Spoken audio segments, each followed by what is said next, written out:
দেবশ্রী রায় বনাম শতাব্দী রায়, গানের লড়াইয়ে কে সেরা?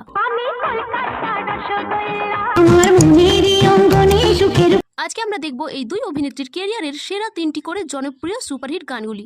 তো প্রথমেই দেবশ্রী রায়ের যে গানটি রয়েছে সেটি হলো তার ক্যারিয়ারের অন্যতম জনপ্রিয় গান আমি কলকাতার রসগোল্লা।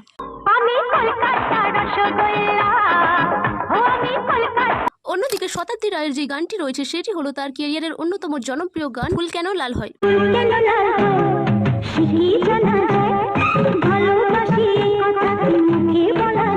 এবারে 2 নম্বরে দেবশ্রী রায়ের যে গানটি থাকছে সেটি হলো বাজলো যে ঘুঙরু।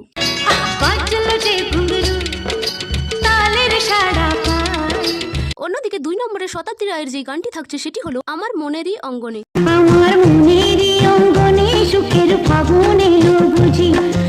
এবারে 3 নম্বরে দেবশ্রী রায়ের যে গানটি থাকছে সেটি হলো তার ক্যারিয়ারের অন্যতম জনপ্রিয় আইকনিক গান আর কত রাত একা থাকবো।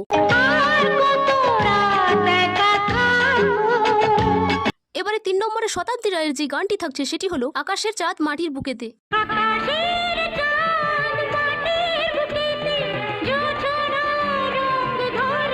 তো এই দুই অভিনেত্রীর মধ্যে আপনার কার গানগুলো বেশি ভালো লেগেছে অবশ্যই জানাবেন।